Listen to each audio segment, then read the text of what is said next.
पूरे इंडिया से अगर कोई सेंसिबल बंदे की आवाज़ आ रही है तो वो ये लड़की है। वो एक आकाश बैनर्जी भी हैं, वो भी अच्छी बात करते हैं, ध्रुव राठी भी हैं, लेकिन ये वीडियो मेरी नज़रों से गुजरी है तो ये देखते हैं, एक सेंसिबल बात तो है, तो इंशाल्लाह मोदी को भी समझ आ जाए। तो संसद पर कंधार विमान अपहरण कांड 1999 भाजपा सरकार, कारगिल युद्ध 1999 भाजपा सरकार, संसद पर भाजपा आतंकी वाजपेयी हमला की सरकार 2001 भाजपा सरकार, उसी की अक्षरधाम पार्टी मंदिर का ये पर है ना आतंकी मोदी। हमला 2002 भाजपा सरकार, अमरनाथ यात्रियों पर आतंकी हमला 2002 और 2017 दोनों बार भाजपा सरकार, गोधरा कांड 2002 भाजपा सरकार, पठानकोट आतंकी हमला 2016 भाजपा सरकार, उरी आतंकी हमला 2016 भाजपा सरकार, पुलवामा आतंकी हमला 2019 भाजपा सरकार, पहलगाम आतंकी हमला 2025 भाजपा सरकार। देश में अब तक के सारे बड़े आतंकी हमले भाजपा की सरकार में हुए हैं और भाजपा की सरकार आते ही देश और देशवासी सभी खतरे में आ जाते हैं। बिहार चुनाव करीब है और देश में जैसे ही चुनाव करीब आते हैं कहीं न कहीं आतंकी हमला हो ही जाता है और युद्ध के बादल घिर जाते हैं। पहलगाम हमले के बाद से ही सरकारी कवियों ने पाकिस्तान के खिलाफ मोर्चा खोल दिया है और वीर रस की कविताएं पढ़ना शुरू कर चुके हैं। अब इन्हें पाकिस्तानियों के कटे हुए सिर चाहिए।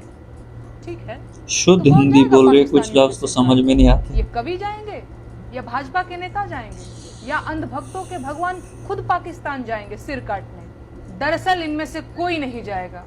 अगर युद्ध हुआ तो देश के गरीब किसानों के बेटे जो फौज में सिपाही बनकर भर्ती हुए हैं वो आगे भेजे जाएंगे। वो ही मरेंगे, गरीब के बच्चे मरेंगे। बैंक का कर्ज अभी तक सिर पर लदा हुआ है, जिनका ट्रैक्टर जब्त करने के लिए बैंक वाले रोज द्वार पर चक्कर लगाते हैं, उनके जवान बेटों को ये भाजपाई कवि युद्ध में भेजने की मांग कर रहे हैं। ये है इन धूर्त कवियों का कवि हृदय और नियत। और नेताओं का क्या है? चुनाव जीतने के लिए युद्ध की घोषणा करनी पड़ी तो ये वो भी कर देंगे। इनके अपने बेटे तो फौज में है नहीं, इनके अपने बेटे तो विधायक, सांसद और बीसीसीआई का सचिव बनने के लिए हैं, लेकिन लड़ाइयों में झोंकने और गोली खाने के लिए तो किसानों के बच्चे हैं, ताकि देश में राष्ट्रवाद का बयार चले और इन्हें वोट मिले। संसाधन देश के खर्च होंगे, बेटे किसानों के मारे जाएंगे। ये है युद्ध की असलियत और इसीलिए इन नेताओं और उनके चापलूसों को युद्ध की जल्दी है। जब भी चुनाव करीब होते हैं और सरकारों की हालत खराब होती है तो पड़ोसी देश, ये एक तारीख है इंडिया की, जब भी जो इनके इलेक्शन करीब होते हैं, चाहे किसी भी स्टेट में हो या जनरल इलेक्शन हो, तो उनके करीब ही जाके इसका कोई ना कोई हमला हो जाता है। तो 5 मिनट के बाद में इल्ज़ाम पाकिस्तान पे आ जाता है। इनका गवर्नमेंट इलेक्शन सभी मोदी का जो है ना इसी पे चल रहा है, इंडिया पाकिस्तान वॉर पे। ये नहीं बिकता तो फिर कहते हैं हिंदू खतरे में। देशों से युद्ध और तकरार को चुनाव जीतने के लिए हुकुम के इक्के की तरह उपयोग किया जाता है। इसीलिए भाजपा के नेता और उनके चापलूस पूरी ताकत लगा रहे हैं कि किसी भी तरह से पाकिस्तान के साथ युद्ध शुरू हो जाए। लेकिन कोई माई का लाल ये नहीं पूछ रहा है कि कश्मीर जैसी संवेदनशील जगह पर 2000 पर्यटकों की सुरक्षा के लिए एक भी सुरक्षा कर्मी मौजूद क्यों नहीं था? क्यों नहीं? हमला आतंकियों ने किया है, इतना बड़ा सिक्योरिटी लैब्स हुआ कैसे? लेकिन आतंकियों को मारने की बजाय पाकिस्तान से युद्ध ठान लेना देश के हजारों सैनिकों की जान जोखिम में डालना है।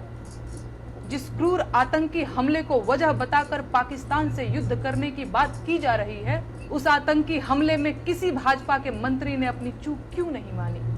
देश के गृह मंत्री ने अपना इस्तीफा क्यों नहीं लिखा? और प्रधानमंत्री को हमले के तुरंत बाद आतंकियों को धमकाने के लिए बिहार में रैली करने की क्या जरूरत पड़ गई? वैलिड सवाल कभी नहीं पूछेगा और सरकार इन्हीं सवालों से मुंह छुपा रही है। इसीलिए अंधभक्त इन्हीं सवालों को पूछने पर मुझे धमकियां और गालियां दे रहे हैं, लेकिन मैं ये सवाल पूछूंगी, पूछती रहूंगी, क्योंकि मैं अपने देश को युद्ध की आग में नहीं झोंकने दे सकती। ये देश आपका अपना है, इसे युद्ध से बचाइए।